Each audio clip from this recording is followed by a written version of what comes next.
Shalom, salam sejahtera buat kita semua.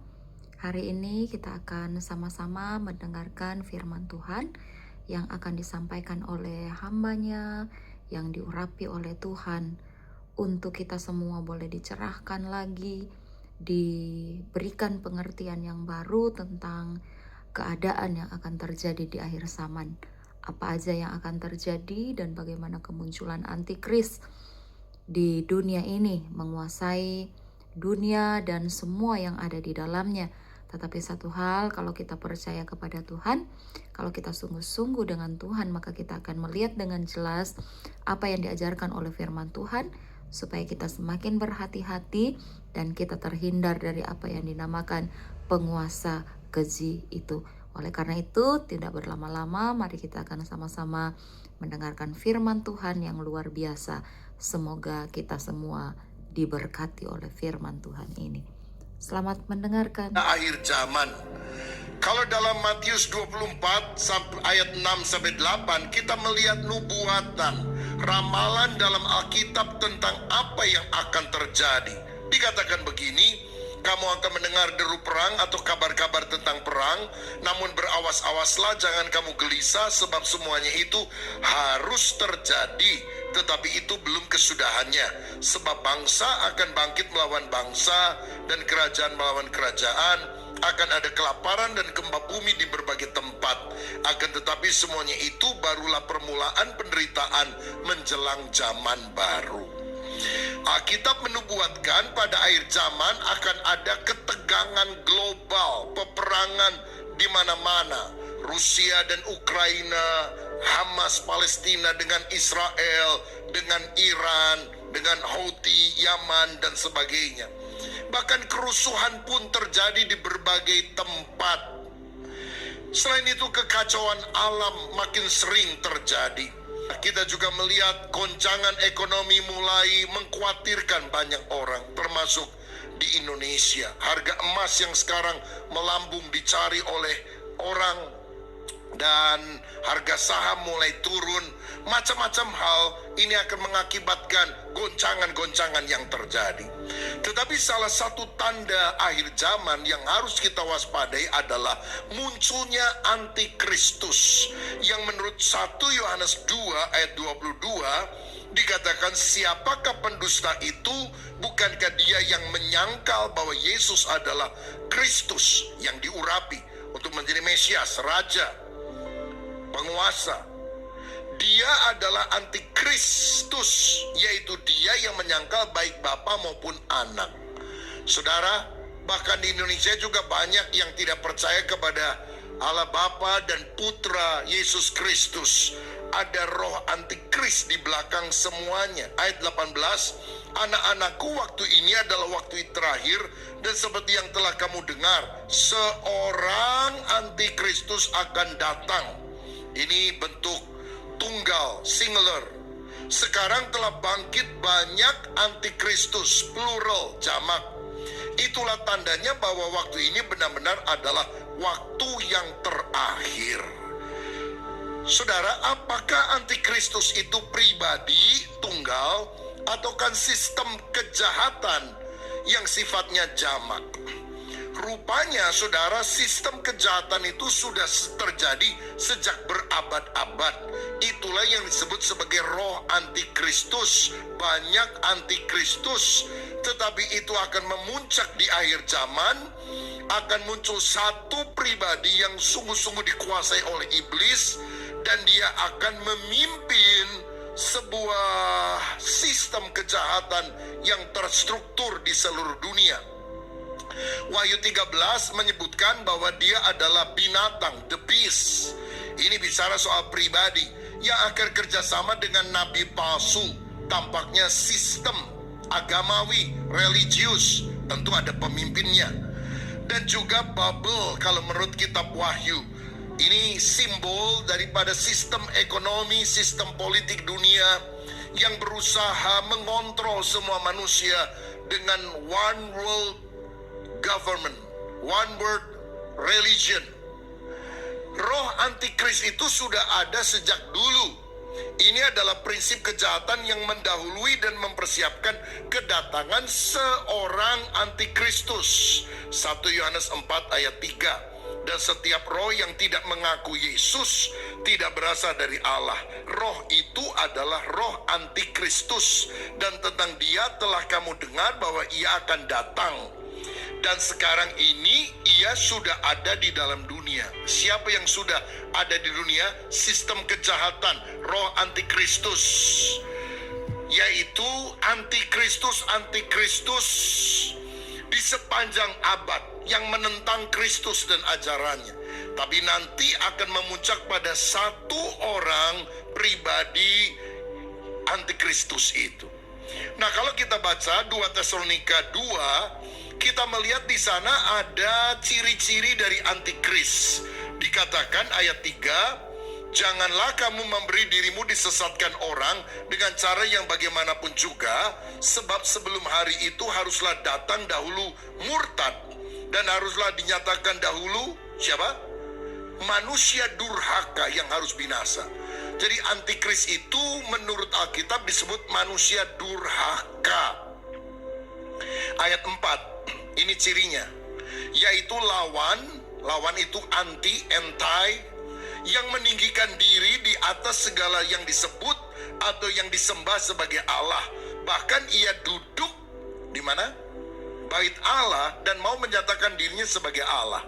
Dari ayat ini ada pemahaman bahwa bait Allah yang pernah dibangun pada zaman Salomo, kemudian dihancurkan pada zaman Nebukadnezar, dibangun lagi setelah orang Israel kembali dari pembuangan dan diperbesar oleh Herodes, lalu dihancurkan lagi pada tahun 70 oleh Jenderal Titus dari Roma. Sejak itu menjadi tanah kosong, tak berpenghuni. Ketika kekhalifahan Islam datang, mereka mendirikan masjid namanya Dome of the Rock, masjid kubah batu, karena di dalam kubah, di bawah kubah emas itu ada batu besar yang diyakini Abraham atau Ibrahim mempersembahkan anaknya. Nah, saudara-saudara, kalau bait Allah itu harus dibangun lagi di tempat masjid, apa nggak terjadi perang dunia ketiga? Sehingga sebagian berpikir mungkin tidak pas di tengah, tapi akan bergeser sehingga berdampingan. Kita tidak tahu, tapi menurut Alkitab, bait Allahnya mesti ada dulu, karena si antikristus itu akan duduk di sana dan minta disembah sebagai Allah.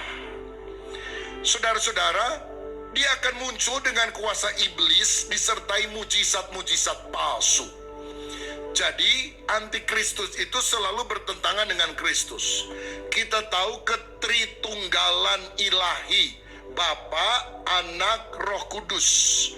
Satu hakikatnya, tapi tiga pribadinya, Bapa, Anak, Roh Kudus. Antikris itu mau niru-niru, walaupun nggak bisa, saudara. Dengan apa? Iblis, antikristus, nabi palsu. Ini ketritunggalan kejahatan. Ya, setan itu nggak punya ide baru selain nyontek, saudara-saudara. Bapa, Anak, Roh Kudus coba ditentang oleh iblis, antikristus, dan nabi palsu. Dia akan menipu orang yang tidak beriman, yang akan disesatkan. Tapi ayat 8 mencatat hal ini. Ayat 8, pada waktu itulah si pendurhaka baru akan menyatakan diri, tetapi Tuhan Yesus akan membunuhnya dengan nafas mulutnya dan akan memusnahkannya kalau ia datang kembali. Walaupun antikris itu menakutkan dan akan berusaha menguasai dunia, pemerintahannya tidak akan terlalu panjang, karena Kristus akan datang dan menghancurkan si antikristus itu. Wahyu 13 ayat 1 menunjukkan dia adalah binatang yang muncul dari dalam laut. Laut menurut Alkitab seringkali bicara tentang bangsa-bangsa yang bergejolak pada akhir zaman, di mana bahkan persatuan bangsa-bangsa, United Nation, tidak bisa mengatasinya ketika terjadi chaos, muncullah seorang pemimpin yang kemudian menawarkan damai bagi dunia, membuat keputusan-keputusan yang tampaknya memberikan solusi, dan orang akan menerima dia sebagai pemersatu dunia. Itulah sebetulnya si antikristus yang muncul di tengah lautan gelora dunia. Dan dikatakan dia punya 7 kepala dan 10 tanduk. Ini melambangkan kekuatan politik dan agama. Kita tahu kitab Wahyu penuh dengan simbol-simbol yang kadang-kadang agak sulit mengartikan atau membuat penafsiran yang beragam. Tetapi dari ayat ini ada yang menduga bahwa Antikris itu akan menjadi pemimpin dari 10 negara yang bergabung menjadi satu. Tampaknya Eropa. Karena zaman dulu Roma itu pernah menjadi penguasa Eropa dan akan bangkit 10 federasi negara-negara di bekas daerah teritorial atau jajahan Roma yang tampaknya akan muncul kembali. Apakah memang seperti itu? Kita tunggu tanggal mainnya. Nah, menurut ayat 2 dia akan punya kuasa naga, maksudnya kuasa iblis, powernya diberikan melalui antikris ini. Ayat 7 dia akan mengalahkan orang kudus dan menguasai dunia. Jadi nanti kita akan lihat bahwa orang-orang kudus yang sungguh-sungguh lahir baru itu akan diangkat lebih dulu ke angkasa, ke awan-awan. Yang tersisa masih mungkin bisa selamat kalau mereka mempertahankan iman sampai mempertaruhkan nyawa. Karena antikris dikatakan akan mengalahkan orang-orang kudus. Jadi misalnya ada keluarga, suami istri, orang tua anak datang ke gereja. Istrinya cinta Tuhan, anak-anaknya percaya Yesus. Pada waktu pengangkatan, mereka hilang dalam sekejap mata. Suaminya ketinggalan. Lalu suaminya pikir, aduh, saya waktu itu juga datang ke gereja di Hyper Square, dengar khotbah pendeta soal akhir zaman sambil ngantuk-ngantuk, dan saya kurang paham. Ternyata benar loh, istri saya diangkat, anak diangkat, saya ketinggalan. Waduh, saya nggak mau nanti terpisah, mereka di sorga, saya di neraka. Dia tetap mempertahankan iman sampai mati. Mungkin masih ada keselamatan, tapi masalahnya zaman sekarang yang enak aja. Susah, sungguh-sungguh percaya Yesus, susah bertobat, apalagi nanti, saudara-saudara. Karena ayat 8 berkata, si antikristus ini minta disembah sebagai Allah. Dan ayat 16-18 menunjukkan dia akan memberi tanda 666 untuk orang bisa berjual beli, berdagang. 6 itu tanda manusia, karena manusia diciptakan pada hari ke-6. Sedangkan 7 adalah angka ilahi. Di dalam Alkitab, kitab Wahyu, angka yang paling sering muncul bukan 666, tapi 777. 7 sangkakala, 7 materai, 7 cawan, 7 jemaat, 7 roh Allah, 777. Allah memegang pemerintahan atas dunia ini. Lalu 666 itu lambang manusia yang berusaha jadi 7, jadi Allah. Mana bisa manusia jadi Allah? Kalau Allah jadi manusia, ada namanya Yesus. Kalau manusia jadi Allah, nggak ada. Dia kan selalu ingin meniru Kristus. Allah yang jadi manusia, ini manusia yang jadi Allah. Tapi tidak akan berhasil. 6. Diulang sampai 3 kali. Manusia ingin jadi Allah. Gagal. Karena Allah tetap penguasa tertinggi atas alam semesta. Untuk sementara tampaknya dia punya kuasa untuk menaklukkan bangsa-bangsa. Tapi pemerintahannya tidak akan panjang karena Tuhan segera datang dan menghancurkan pemerintahan antikris. Masalahnya sekarang antikris itu masih belum bisa muncul. Kenapa antikris masih belum bisa muncul hari-hari ini? Jawabannya 2 Tesalonika pasal 2 ayat 6-8 saya bacakan. Dan sekarang kamu tahu apa yang menahan dia, sehingga dia baru akan menyatakan diri pada waktu yang telah ditentukan baginya. Sekarang masih ada yang menahan. Karena secara rahasia kedurhakaan telah mulai bekerja. Jadi sistem jalan mempersiapkan antikris muncul itu sudah ada sekarang. Tetapi sekarang masih ada yang menahan. Kalau yang menahannya itu telah disingkirkan, pada waktu itulah si pendurhaka baru akan menyatakan diri. Nah, jadi kenapa antikris masih belum bisa menampakkan diri? Karena masih ada yang menahan. Yang menahan itu siapa? Garam dunia dan terang dunia. Karena garam salah satu fungsinya mencegah pembusukan. Ikan misalnya supaya lebih awet dikasih garam, saudara-saudara. Lalu terang itu mencegah kegelapan menjadi klimaks. Selama saya dan saudara sungguh-sungguh percaya Yesus masih ada di dalam dunia, antikris tidak bisa, kegelapan tidak bisa memunculkan klimaks kejahatan. Kalau terang dan garam dunia sudah disingkirkan, sudah diangkat, pada waktu itulah antikris baru bisa menyatakan diri. Makanya kita harus hidup sungguh-sungguh, sebab kalau garam itu sudah menjadi tawar, tidak ada yang bisa mengasinkan lagi. Artinya kalau kita cuma jadi Kristen KTP, Kristen tanpa pertobatan, percuma. Nanti waktu Yesus datang, KTP-nya yang diangkat masuk surga, orangnya mah kagak, saudara-saudara. Makanya kita harus menjadi orang yang menahan kekuatan kejahatan antikris sehingga tidak bisa mencapai klimaksnya. Maka waspadalah terhadap penyesatan, uji setiap roh. Nggak semua mujizat berasal dari Tuhan. Nggak semua orang yang berkata Tuhan, Tuhan itu mengajarkan ajaran yang lurus. Dicek apakah sesuai dengan firman atau tidak. Pertanyaannya, antikristus itu siapa? Sudah banyak spekulasi yang muncul. Salah satunya Kaisar Nero yang membantai begitu banyak orang Kristen termasuk Rasul Paulus. Termasuk dia tahun 64 Masehi membakar kota Roma, ingin menjadikan sebuah Roma dengan yang baru, dengan lebih bagus. Lalu yang disalahkan adalah orang Kristen. Katanya orang Kristen yang membakar, sehingga orang Kristen dianiaya luar biasa.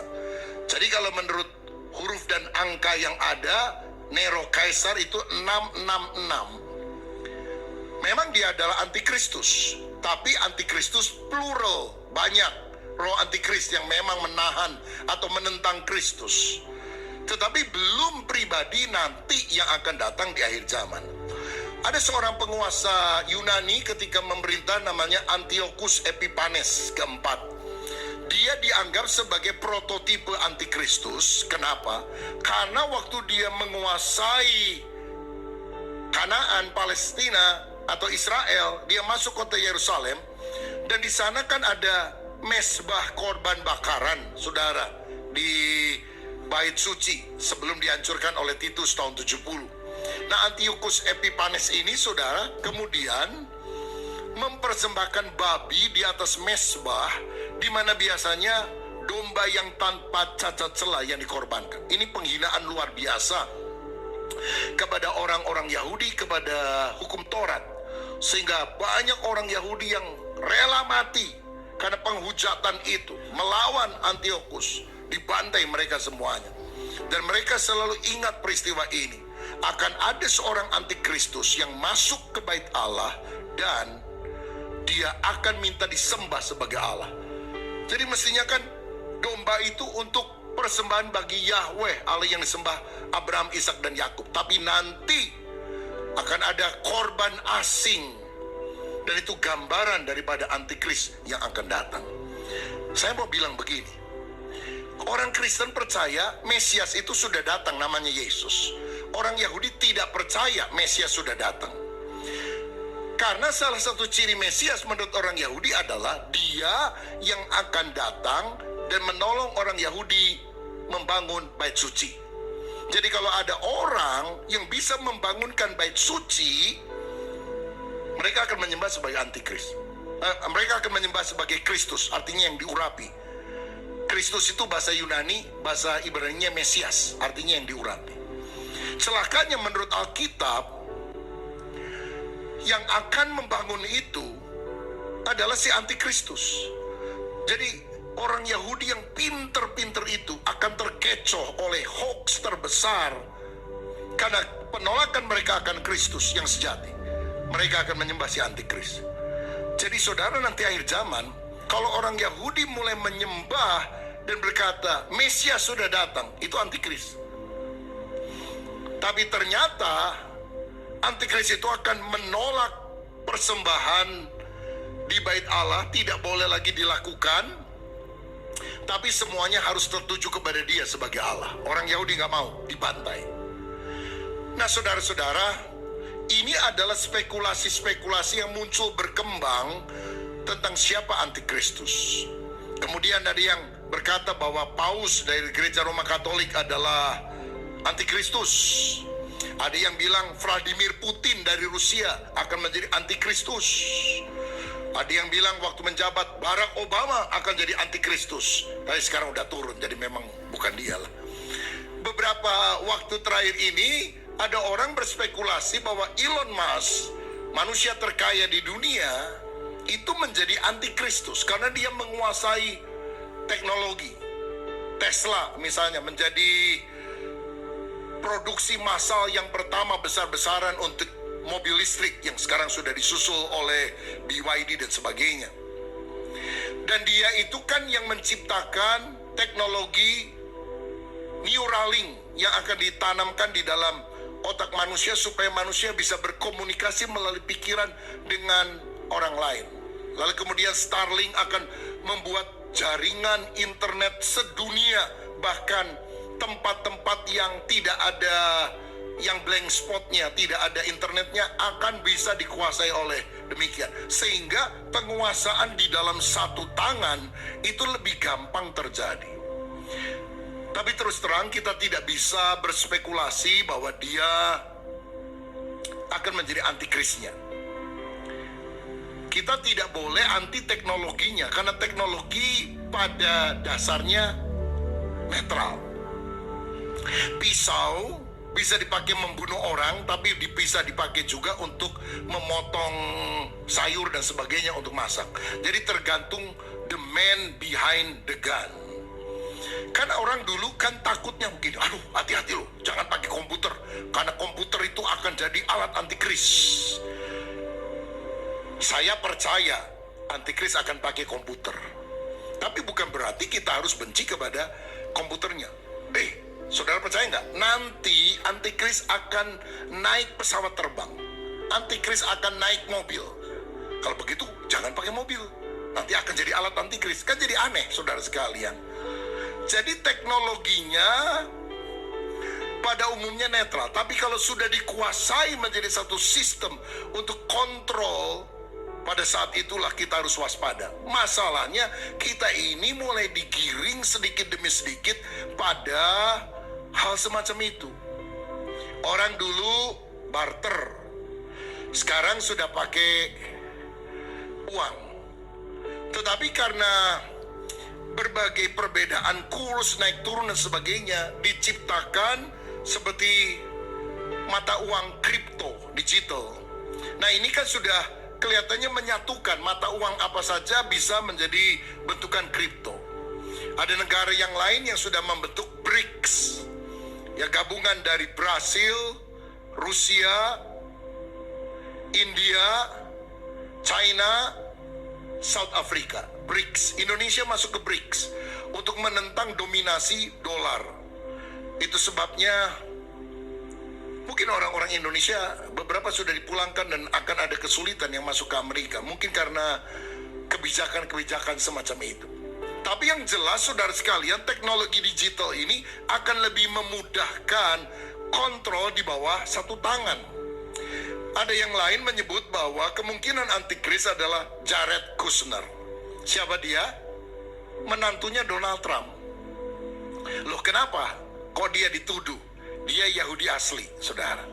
Dan pada waktu Trump memerintah pada periode yang pertama sebelum dia kemudian kalah oleh Joe Biden, ini kan yang kedua ya dia memerintah, maka dilakukan apa yang namanya perjanjian damai dengan beberapa negara-negara Timur Tengah, disebut sebagai Abraham Accord, perjanjian Abraham.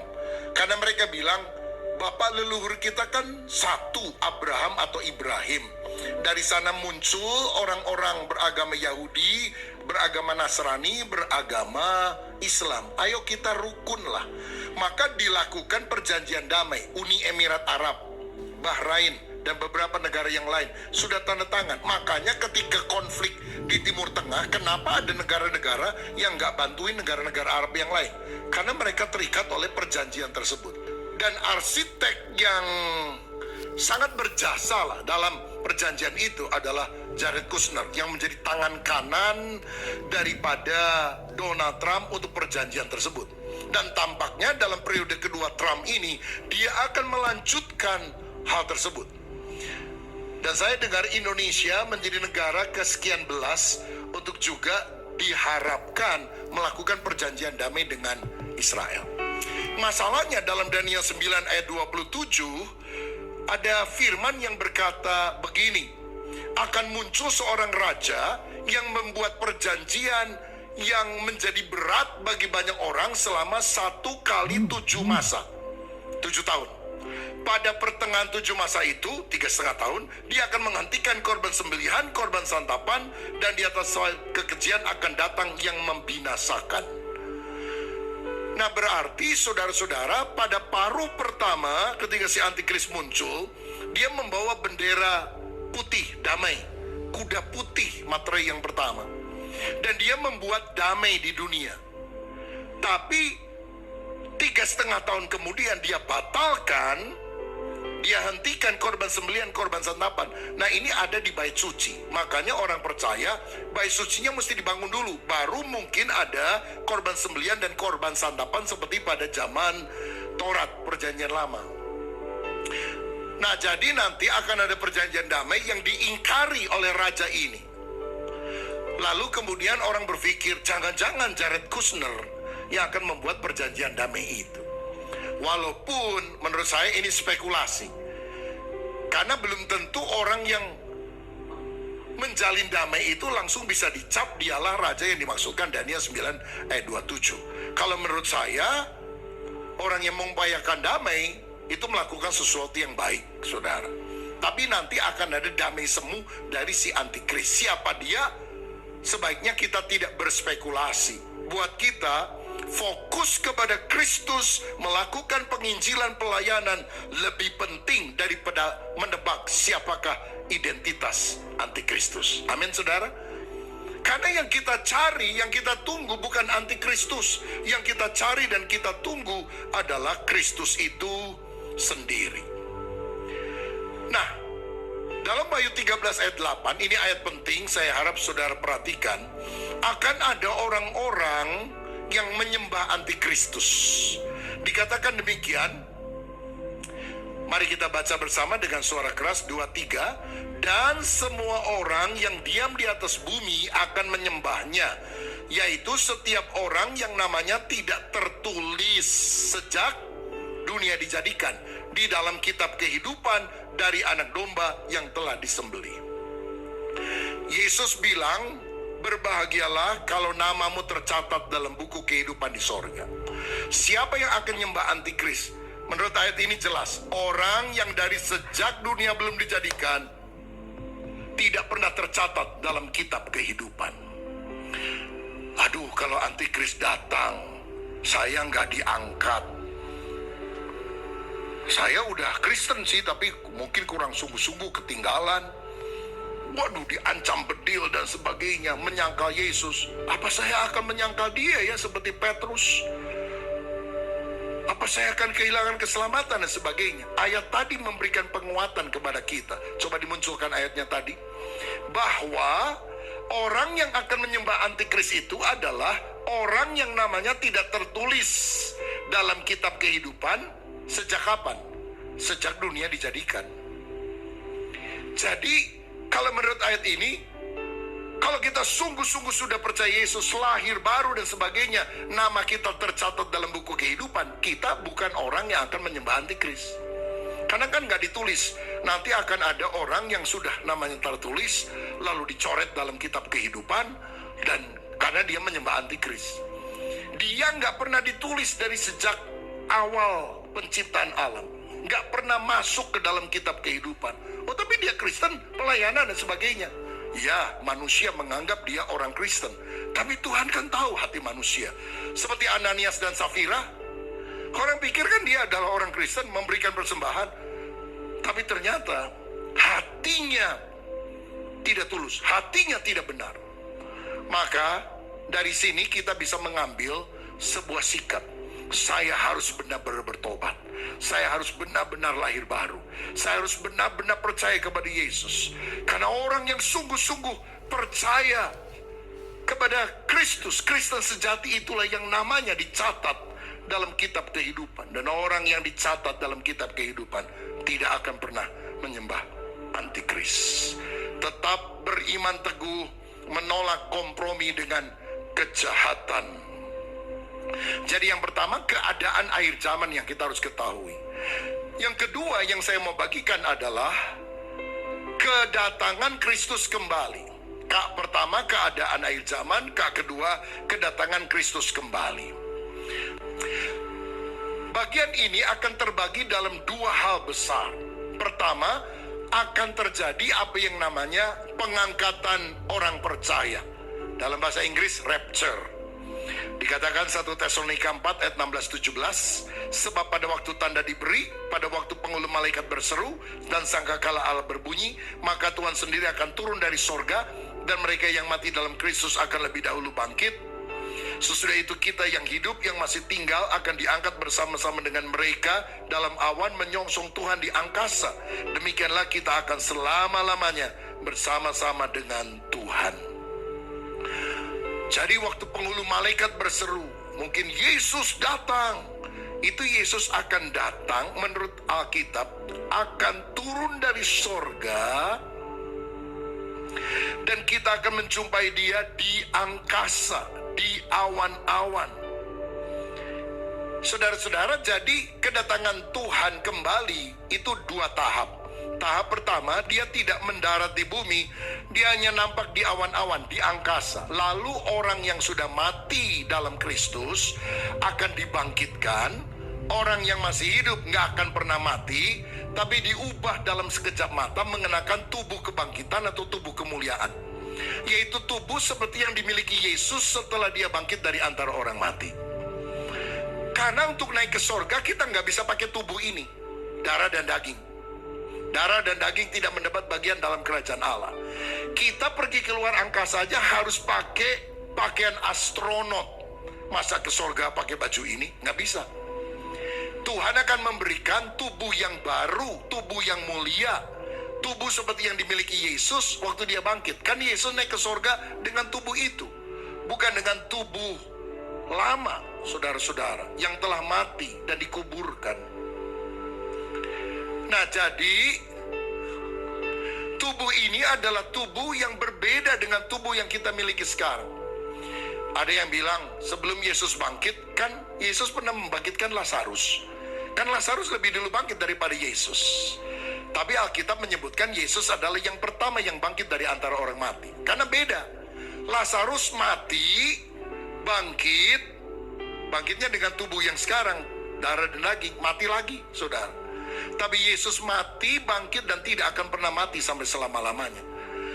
Nah, dengan tubuh itulah kita akan nanti masuk ke sorga.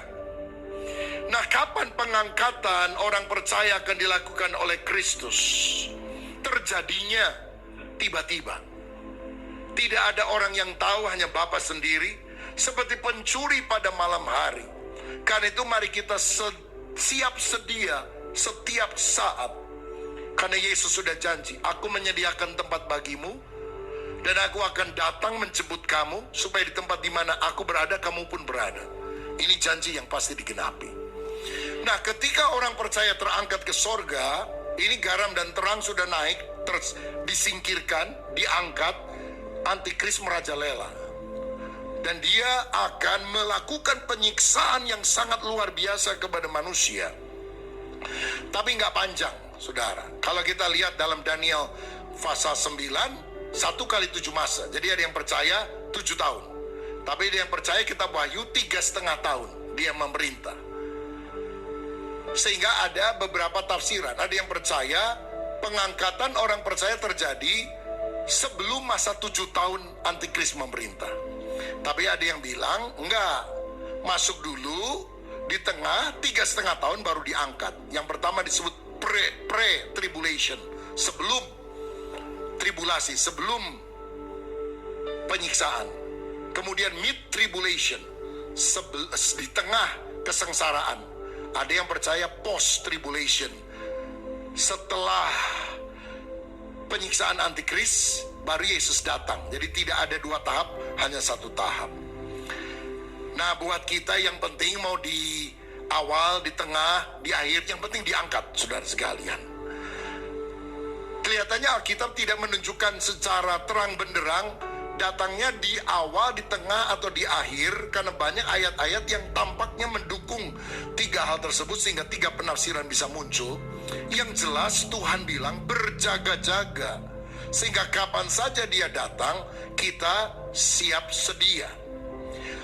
Lalu Kristus akan menjejakkan kaki di bumi. Menurut Zakaria 14 ayat 4, dia mendaratnya di Bukit Zaitun di Yerusalem, bukan di Gunung Merapi, Gunung Galunggung dan sebagainya. Dan dia akan mengalahkan si antikris, mencampakkannya ke Gehenna, lautan api, neraka. Lalu dia akan mendirikan kerajaan 1000 tahun di bumi ini, pusatnya Yerusalem yang ada di Israel, Palestina. Damai sejahtera di bumi. Dan kemudian Tuhan akan menciptakan langit yang baru dan bumi yang baru, karena langit lama dan bumi lama ini akan berlalu. Dan kerajaan 1000 tahun itu akan dilanjutkan dengan kerajaan kekal sampai selama-lamanya. Nah, saudara-saudara, saya hanya bisa memberikan penjelasan secara ringkas hari ini. Kalau saudara ingin mendalami lebih jauh, bersyukur sekarang kita punya sosmed seperti YouTube ya. Saudara ketik saja, misalnya Rubin pengangkatan, begitu. Nanti saudara lihat, lalu dengerin khotbah itu. Kalau saudara mau dengar yang lain, Rubin kerajaan 1000 tahun. Rasanya ada 2 seri yang saya khotbah tentang hal itu. Ada Rubin langit baru dan bumi baru. Atau ada tema-tema yang lain juga yang saya pernah bicara. Nanti saudara dalami lebih jauh, karena saya memberikan gambaran globalnya. Sekarang yang terakhir adalah, yang pertama keadaan akhir zaman, kedua kedatangan Kristus kembali, yang terakhir kesiapan kita. Matius 24 ayat 42 berkata, karena itu berjaga-jagalah sebab kamu tidak tahu pada hari mana Tuhanmu datang. Yang penting kita berjaga-jaga. Apa yang kita harus lakukan? Pertama, ada ketaatan pada firman. Baca Alkitab, lakukan firman, taati. Yohanes 14 ayat 15, barang siapa mengasihi aku, dia akan menuruti segala perintah-perintahku. Saudara, baca firman. Sungguh-sungguh meneliti firman. Ikuti gedor, gerakan doa dan firman. Kalau saudara baca Alkitab baca enggak, bagaimana tahu kehendak Tuhan? Bagaimana tahu akan firman dan melakukannya? Yang kedua, kesucian dalam perilaku, itu yang kita harus miliki. Kuduslah kamu sebab akulah Allah yang kudus. Mari kita tidak kompromi dengan dosa. Semua dosa apapun sudah waktunya kita tinggalkan, karena kedatangan Kristus sudah sangat singkat. Ada yang ngomong gini, dari dulu juga khotbah akhir zaman, Yesus mau datang. Kapan datangnya? Hari Tuhan sama hari manusia kan beda, saudara-saudara. Lagi pula kalau Tuhan belum datang, siapa tahu nanti malam saudara datang duluan kepada Tuhan. Yang mati, tidur lupa bangun kan mati. Datang, saudara yang datang. Jadi kedatangan Kristus itu ada yang global, ada yang personal. Ya, kalau Tuhan belum datang global, siapa tahu datang personal kepada saudara. Siapa orang yang menyangka tiba-tiba ribuan orang mati beberapa hari yang lalu karena gempa, saudara? Nggak ada yang menduga. Likuifaksi terjadi, tsunami bisa terjadi, macam-macam hal bisa terjadi. Kita tidak harap, tapi berapa banyak orang akan meninggal dalam masa lebaran ini. Maunya kumpul dengan keluarga, bersuka cita, bisa terjadi kecelakaan. Dan tiap tahun kan kita baca data itu. Ini adalah Tuhan yang datang jemput kita. Makanya kita harus selalu berjaga-jaga, berdoa senantiasa intim dengan Tuhan. Yang ketiga, lakukan kesaksian dan pelayanan. Amanat agung Yesus, pergilah jadikan semua bangsa muridku. Kalau saudara percaya Yesus satu-satunya jalan kebenaran hidup, beritakan Injil kepada suami, istri, orang tua, anak, teman-temanmu. Karena tidak ada keselamatan di luar Dia. Dan jangan lupa, libatkan diri dalam pelayanan. Jadilah pelayan Tuhan yang saleh, yang setia, yang tulus sampai hari kedatangan Kristus. Matius 24 ayat 46 sampai 51 sebagai ayat terakhir saya bacakan. Berbahagialah hamba yang didapati tuannya melakukan tugasnya itu ketika tuannya itu datang. Berbahagialah kita yang waktu Yesus datang, kita tidak berdiam diri, tapi melayani Tuhan. Melayani di gereja, melayani di komunitas sel, melayani dengan talenta yang Tuhan berikan kepada kita. Saya dorong saudara melayani. Orang yang gak melayani, percaya Yesus, masuk surga. Penjahat di sebelah salib Yesus, belum sempat melayani, dibaptis saja enggak, itu selamat, dijanjikan hari ini bersama aku di Firdaus. Tapi kalau saudara nggak lagi disalibkan, saudara nggak mau dibaptis, wah ayatnya lain loh saudara. Markus 16 ayat 16. Barang siapa percaya dan dibaptis akan diselamatkan, tapi barang siapa tidak percaya akan dihukum. Percaya itu diwujudkan dalam baptisan. Saudara menolak baptisan itu menurut hitungan Tuhan nggak percaya. Dan orang nggak percaya akan dihukum. Makanya kalau ada yang belum dibaptis, hari ini daftar kepada koordinator supaya minggu depan saudara bisa dibaptiskan di Mekarwangi.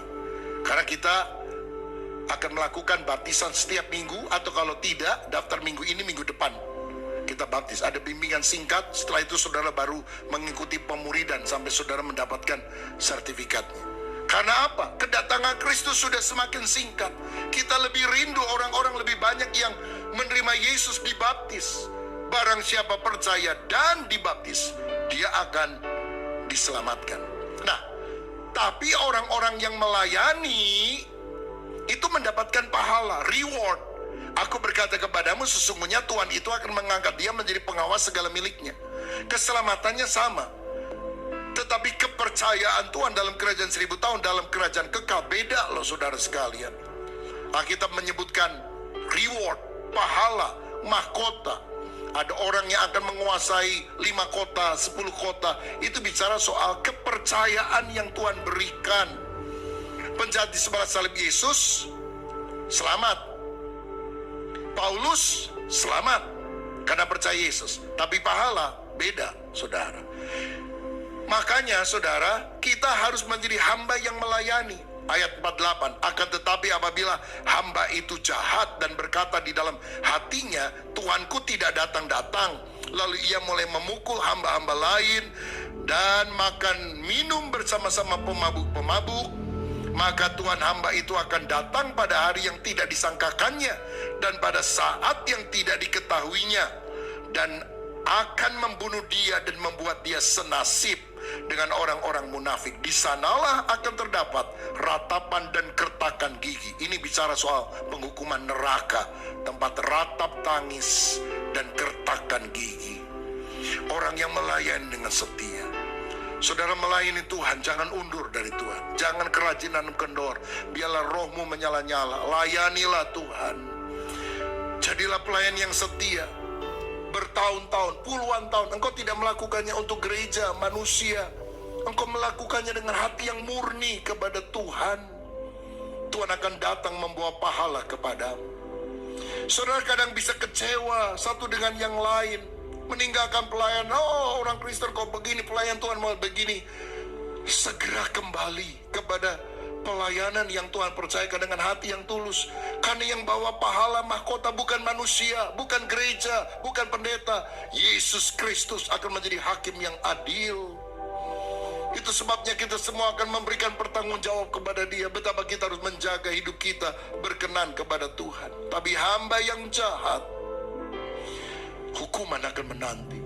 Mana Tuhan gak datang-datang, mulai pukul satu dengan yang lain, bertengkar, berkelahi, mabuk-mabukan, artinya hidup dengan cara duniawi.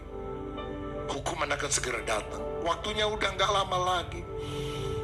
Sayang sekali kalau kita tidak mempersiapkan diri. Mari kita siapkan diri, sehingga waktu Yesus datang, apakah kedatangan secara global, ataukah kedatangan bagimu secara personal, kita ditemukan siap menyambut kedatangannya.